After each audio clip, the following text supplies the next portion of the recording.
Hi friends, మనము ఇప్పటి వరకు భారత రాజ్యాంగ చరిత్రను వివిధ దశల్లో ఎలా విభజించారు, ఆ దశల మధ్యలో భారతదేశంలో జరిగినటువంటి ప్రముఖ సంఘటనలు ఏంటో మనం చెప్పుకున్నాం.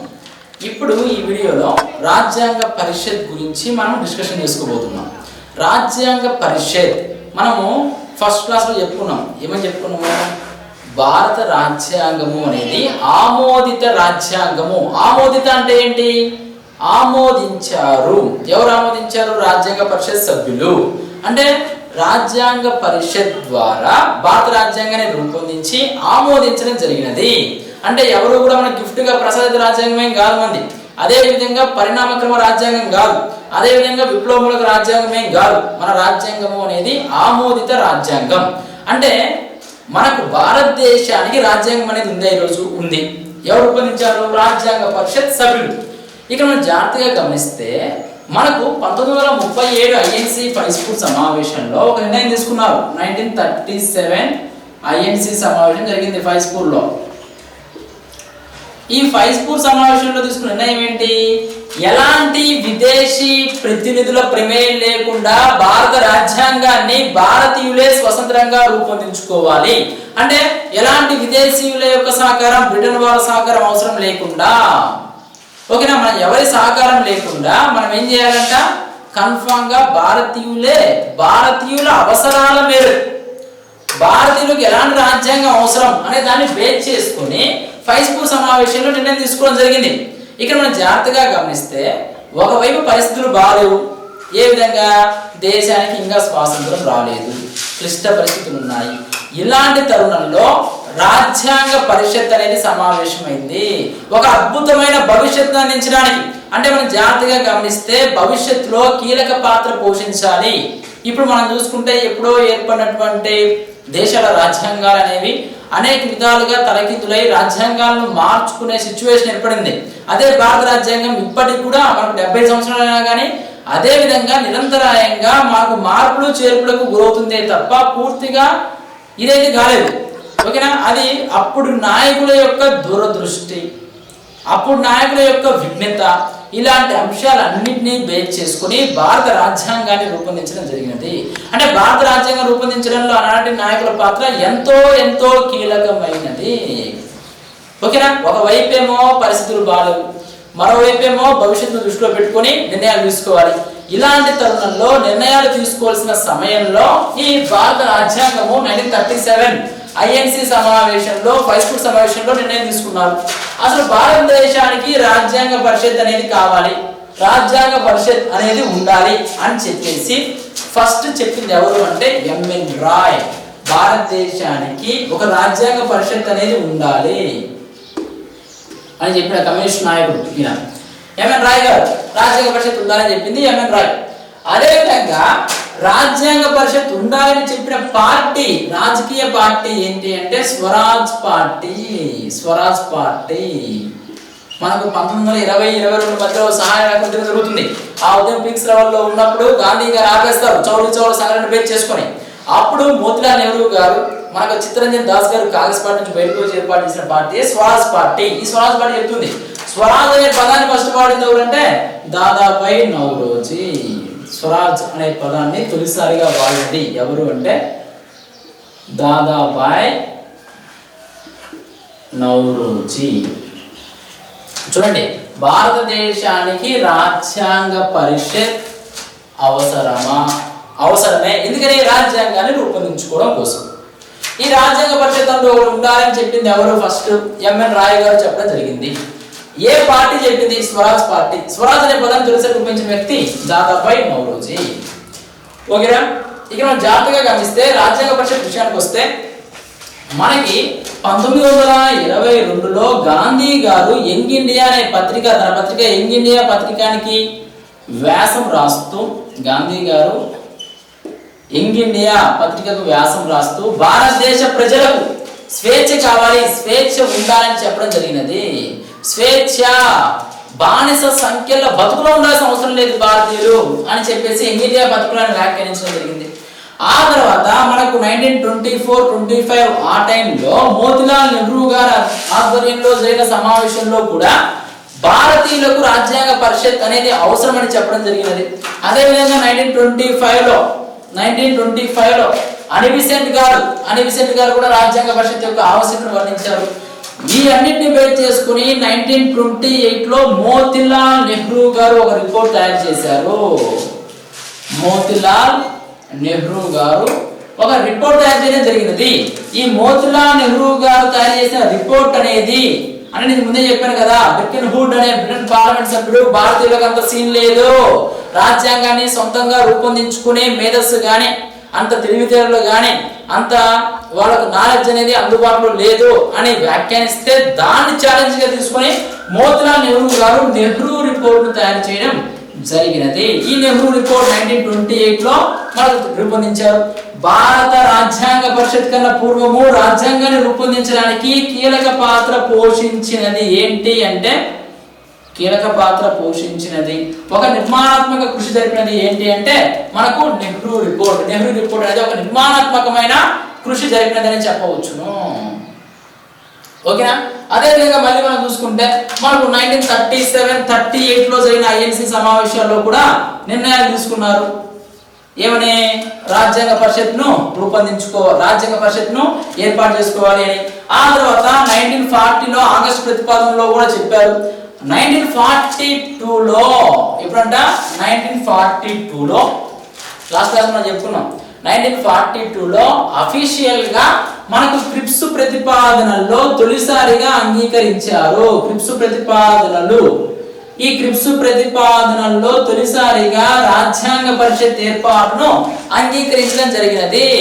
అదేవిధంగా 1946లో క్యాబినెట్ మిషన్, ఏదైతే క్యాబినెట్ మిషన్ వచ్చిందో ఈ క్యాబినెట్ మిషన్ రాజ్యాంగ పరిషత్ ను ఏర్పాటు చేయండి, భారతదేశంలో రాజ్యాంగ పరిషత్ ఏర్పాటు చేయమని తెలియజేయడం జరిగింది. దాన్ని బేస్ చేసుకుని 1946 జూన్ జూలైలో ఎలక్షన్లు జరిగినాయి. మనం చెప్పుకున్నాం ఏమని? పరోక్ష పద్ధతిలో ఎలక్షన్లు జరిగినాయి రాజ్యాంగ పరిషత్కి. 1946 జూన్ జూలైలో ప్రతి 10 లక్షల మంది జనాభాకు ఒక సభ్యుడు ప్రాతినిధ్యం వహించే విధంగా ఇక్కడ తీసుకున్నారని కూడా చెప్పాం. ఇక్కడ మనం జాగ్రత్తగా గమనిస్తే 292 మంది అప్పుడున్నటువంటి రాష్ట్రాల నుంచి, స్వదేశీ సంస్థానాల నుంచి 93, చీఫ్ కమిషన్ ప్రాంతాల నుంచి 4. అంటే ఇక్కడ మనం చూసుకుంటే 389 మంది ఉండేవాళ్ళు. ఓకేనా? ఇక్కడ మనం చూసుకుంటే అప్పుడున్నటువంటి బ్రిటిష్ పాలిత రాష్ట్రాల నుంచి, అప్పుడున్నటువంటి స్వదేశీ సంస్థానాల నుంచి, అదేవిధంగా చీఫ్ కమిషనరేట్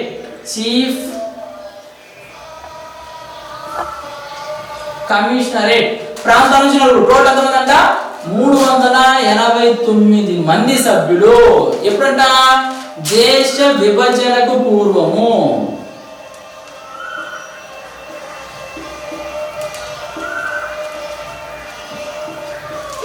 ఓకేనా? దేశ విభజన పూర్వము రాజ్యాంగ పరిషత్ సభ్యులు ఎంతమంది?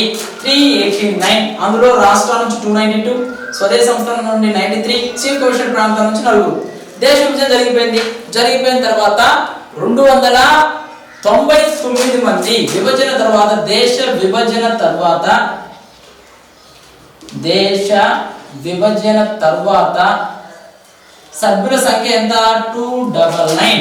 ఈ 299లో 229 రాష్ట్రాల నుంచి, అదేవిధంగా 70 స్వదేశీ సంస్థానాల నుంచి. ఓకేనా? అదేవిధంగా మనం జాగ్రత్తగా గమనిస్తే మనకి అప్పుడు నియామక సభ్యులు ఎంతమంది అంటే 15 మంది. రాజ్యాంగ పరిషత్కి నియామక సభ్యులు 15 మంది. అయితే నియమించింది ఎంతమందిని అంటే 14 మందిని. ఇక మనం చూసుకుంటే రాజ్యాంగ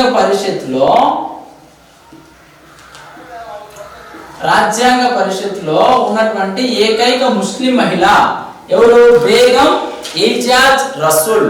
ఏకైక ముస్లిం మహిళ బేగం ఇజాజ్ రసూల్. అదే విధంగా స్వదేశీ సంస్థానాలు కూడా నామినేట్ చేసుకోవచ్చు అని చెప్పాము. స్వదేశీ సంస్థానాలు వాళ్ళ ప్రతినిధులను పంపిస్తారు అని. దేశంలో 93 మంది, ఆ తర్వాత 70 మందిని. అలా స్వదేశీ సంస్థానాలలో భాగంగా తమ సభ్యుడిని పంపించని అతిపెద్ద సంస్థానం ఏంటి అంటే హైదరాబాద్ సంస్థానం. హైదరాబాద్ సంస్థానం తమ యొక్క సభ్యుడిని పంపించలేదు. అంటే రాజ్యాంగ పరిషత్తులో భాగంగా సభ్యుడిని పంపించని అతిపెద్ద సంస్థానం హైదరాబాద్ సంస్థానం. అదేవిధంగా పనిచేసిన ముస్లిం మహిళ ఎవరు అంటే బేగం ఏజాజ్ రసూల్. ఇక్కడ మన జాగ్రత్త గుర్తుపెట్టుకోవాల్సిన పదాలు 3 ఉంటాయి. 3 పేర్లు మనకు చాలా చాలా ఇంపార్టెంట్ రాజ్యాంగ పరిషత్తులో. ఎవరు వాళ్ళు అంటే 1 శ్యామ్ ప్రసాద్ ముఖర్జీ,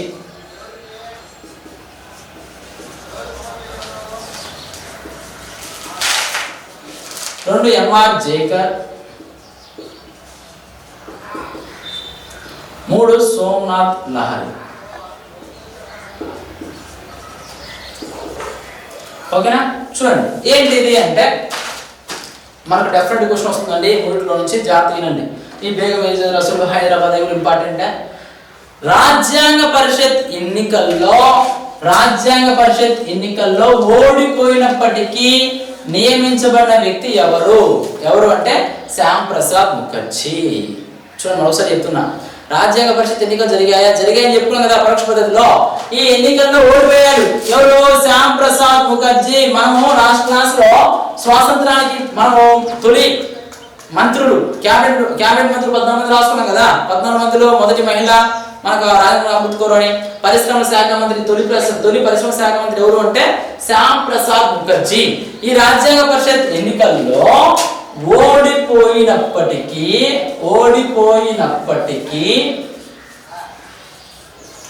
నియమించబడిన వ్యక్తి ఎవరు అంటే శ్యామ్ ప్రసాద్ ముఖర్జీ.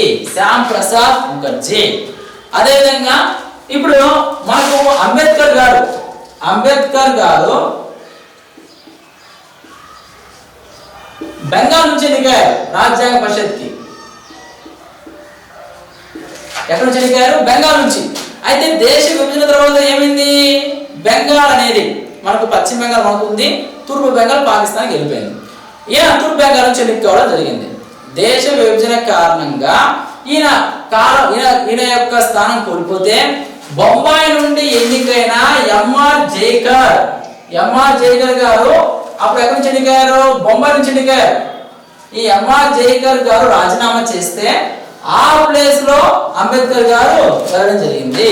అంటే చూడండి, దేశ విభజన కారణంగా అంబేద్కర్ గారు తన స్థానాన్ని కోల్పోతే ఎంఆర్ జైకర్ గారి యొక్క స్థానమైనటువంటి బొంబాయి నుంచి ఆయన రాజీనామా చేస్తే ఆ స్థానం నుంచి అంబేద్కర్ గారిని పంపడం జరిగింది. ఆ తర్వాత దేశ విభజన కారణంగా సభ్యత్వం కోల్పోయిన ఏకైక కమ్యూనిస్టు నాయకుడు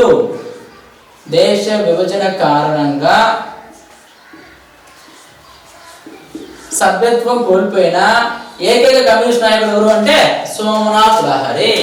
ఎవరండి? సోమనాథ్ లహరి. చూడండి, రాజ్యాంగ పరిషత్లో పనిచేసిన ఏకైక ముస్లిం మహిళ బేగం ఏజాజ్ రసూల్.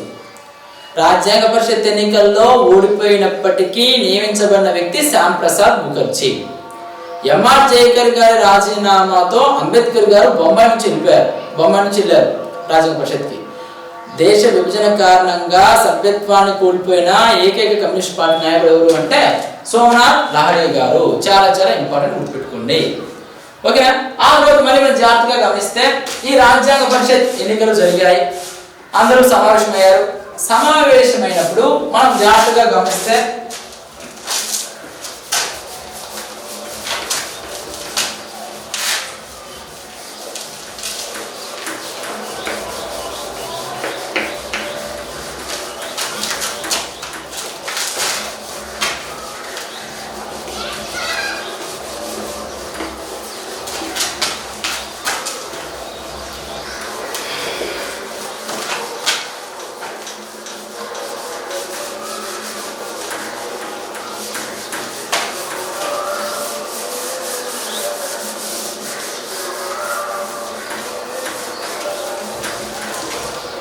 ఓకేనా?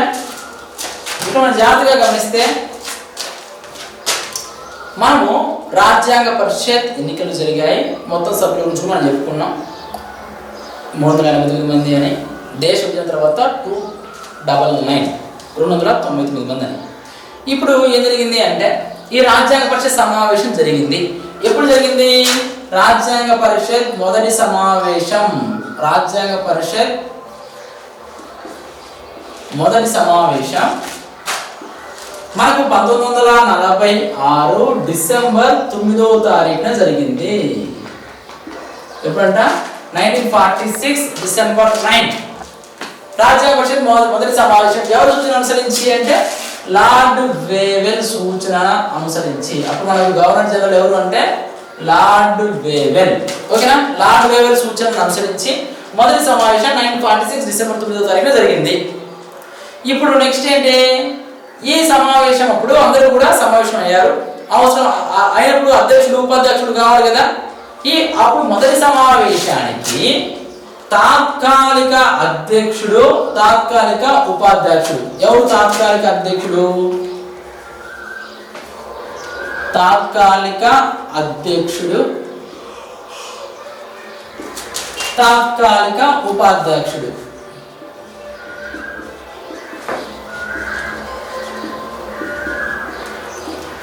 ఓకేనా? తాత్కాలిక అధ్యక్షుడు ఎవరు అంటే సచ్చిదానంద సిన్హా. మొదటి సమావేశానికి తాత్కాలిక అధ్యక్షుడు ఎవరు? సచ్చిదానంద సిన్హా. తాత్కాలిక ఉపాధ్యక్షుడు ఎవరు? Frank Anthony. తాత్కాలిక ఉపాధ్యక్షుడు ఫ్రాంక్ ఆంటోనీ వ్యవహరించారు. ఈ ఇద్దరి పేర్లు సిఫారసు చేసిన వ్యక్తి ఎవరు అంటే జేబీ కృపలాని.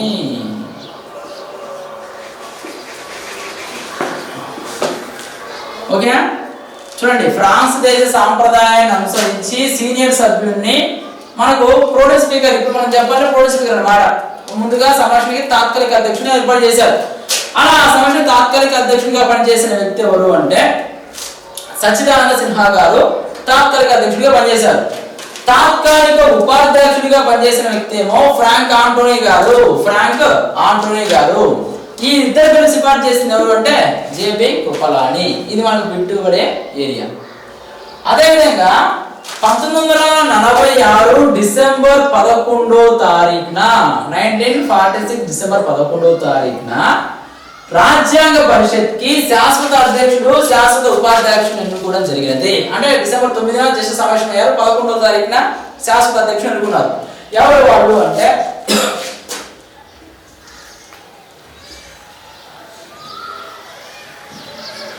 శాశ్వత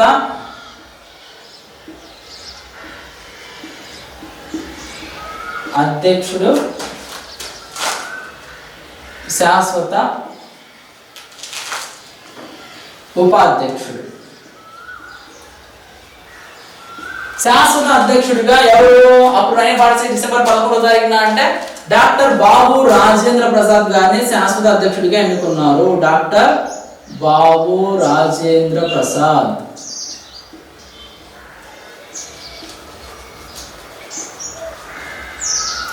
డాక్టర్ బాబు రాజేంద్ర ప్రసాద్ గారు శాశ్వత అధ్యక్షుడు. శాశ్వత ఉపాధ్యక్షుడు ఎవరు? శాశ్వత ఉపాధ్యక్షుడు ఎవరు అంటే అప్పుడు హెచ్సి ముఖర్జీ మరియు విటి కృష్ణమాచారి గారు. వీళ్ళిద్దరిని శాశ్వత ఉపాధ్యక్షులుగా ఎన్నుకున్నారు. ఓకేనా? మనం చూసుకుంటే 1946 డిసెంబర్ 11వ తారీఖున శాశ్వత అధ్యక్షుడిగా డాక్టర్ బాబు రాజేంద్ర ప్రసాద్, శాశ్వత ఉపాధ్యక్షుడిగా హెచ్సి ముఖర్జీ, విటి కృష్ణమాచారి ఎన్నుకున్నారు. వీరిద్దరు పేరు సిఫార్సు చేసిన వ్యక్తి కూడా జేబీ కృపలాని. జేబీ కృపలాని. ఓకేనా? వీరిద్దరు పేరు సిఫార్సు చేసిన కూడా జేబీ కృపలాని. అప్పుడు ఈ రాజ్యాంగ పరిషత్ కార్యదర్శి, సెక్రటరీగా పనిచేసింది ఎవరు అంటే HVR Iyengar. HVR Iyengar. HVR Iyengar. HVR Iyengar. ఓకేనా?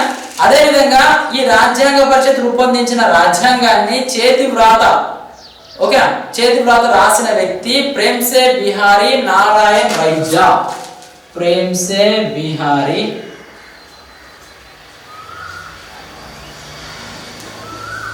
నారాయణ్ రైజా. చేతి వ్రాత, వాస్తవ చేతి వ్రాత రాసింది క్యాలిగ్రఫీ. అంటే ఈ సమావేశాన్ని మొత్తం టైపులు ఏం లేవు కదా, అదంతా రాసింది ఫ్రెండ్స్ బిహారీ నారాయణ రైజా గారు.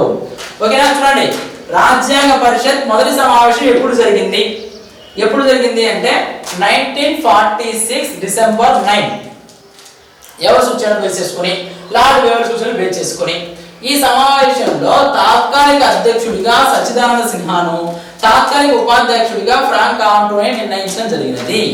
ఓకేనా, ఈ ఇద్దరు పేరు సిఫార్సు చేసిన వ్యక్తి జేబి కృపలాని. 1946 డిసెంబర్ 11వ తారీఖున రాజ్యాంగ పరిషత్ శాశ్వత అధ్యక్షుడిగా డాక్టర్ బాబు రాజప్రసాద్ గారు, శాశ్వత ఉపాధ్యక్షుడిగా హెచ్సి ముఖర్జీ, విటి కృష్ణమాచార్య గారు నిర్ణయించడం జరిగినది. వీరిద్దరి పేరు నిర్ణయించింది కూడా జేబి కృపలాని గారే. రాజ్యాంగ పరిషత్ హెచ్బిఆర్ అయ్యంగార్ కార్యదర్శిగా పనిచేశారు, కార్యదర్శి. ఓకేనా, అదేవిధంగా రాజ్యాంగ పరిషత్కి ప్రధాన న్యాయ సలహాదారుగా పనిచేసిన వ్యక్తి ఎవరు అంటే బెనగల్ నరసింగరావు, బిఎన్ రావు.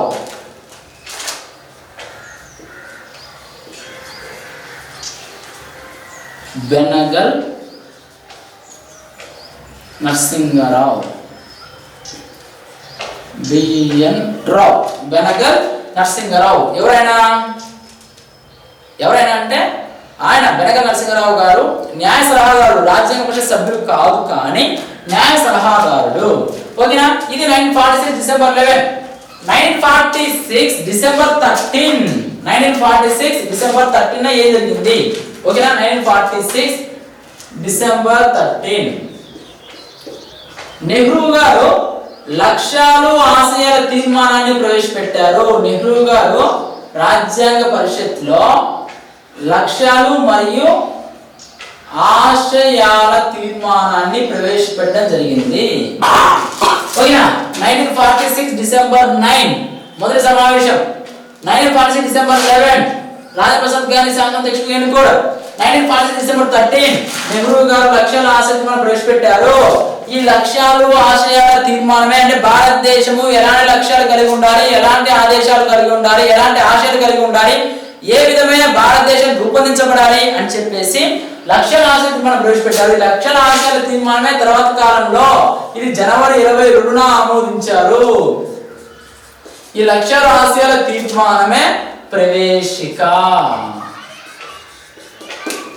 ఓకేనా, ఈ లక్ష్యాల ఆశయాల తీర్మానమే ప్రవేశిక.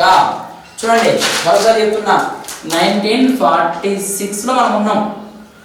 స్వాతంత్రం వచ్చిందా? ఇంకా రాలేదు. 1946 జూన్ జూలైలో రాజ్యాంగ పరిషత్కి ఎన్నికలు జరిగాయి. ఓకేనా, ఈ 1946 డిసెంబర్ 9 రాజ్యాంగ పరిషత్ తొలి సమావేశం జరిగినది. ఓకే, 1946 డిసెంబర్ 11 ఓకే రాజ్యాంగ పరిషత్. ఓకే, రాజ్యాంగ పరిషత్ శాశ్వత అధ్యక్షుడిగా బాబు రాజేంద్ర ప్రసాద్, శాశ్వత ఉపాధ్యక్షుడిగా హెచ్సి ముఖర్జీ, విటి కృష్ణమాచార్య ఎన్నుకోవడం జరిగినది.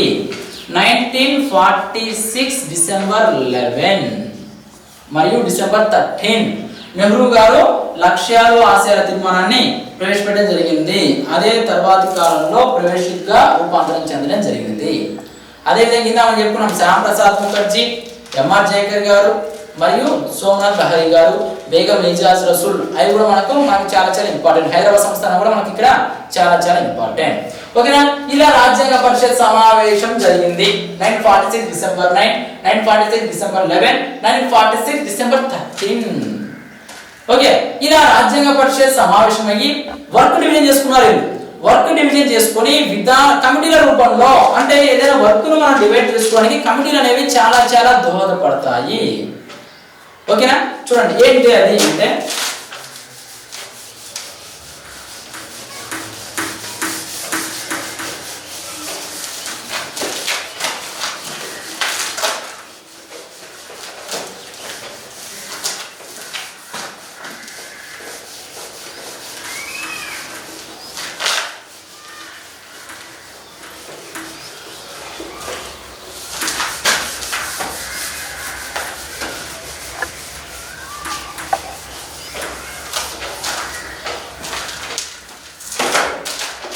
ఓకే, వీళ్ళు వర్క్ డివిజన్ చేసుకుని కమిటీల రూపంలో వీళ్ళు మన రాజ్యాంగ పరిషత్ నిర్మాతలు విధాన నిర్ణయ కమిటీలు అని, అదేవిధంగా విషయ నిర్ణయ కమిటీలని ఏర్పాటు చేసుకొని ఈ యొక్క 10 కమిటీలు, ఈ యొక్క 12 కమిటీలు ఏర్పాటు చేసుకున్నారు.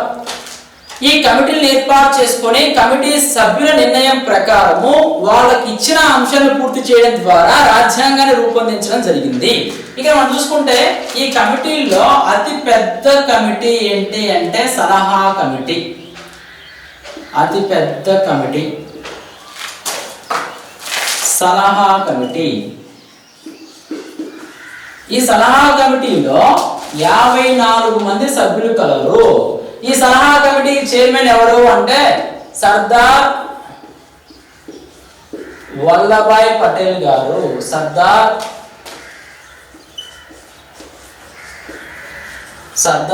వల్లభాయ్ పటేల్ గారు సలహా కమిటీ. అతి ముఖ్యమైన కమిటీ ఏంటి? అతి ముఖ్యమైన కమిటీ ఏంటంటే డ్రాఫ్టింగ్ కమిటీ. అతి ముఖ్యమైన కమిటీ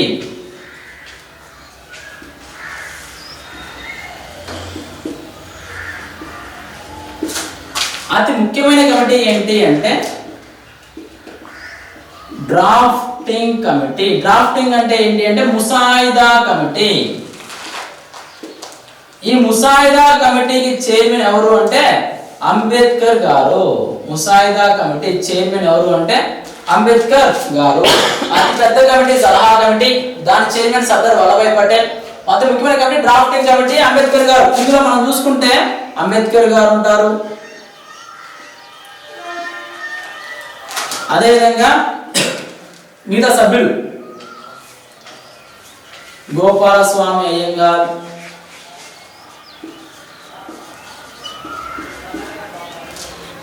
అల్లాడి కృష్ణస్వామి అయ్యగార్, అల్లాడి కృష్ణస్వామి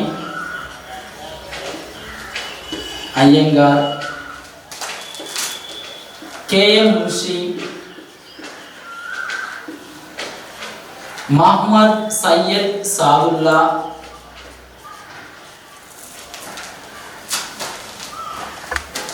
మహమ్మద్ సయ్యద్ సాదుల్లా,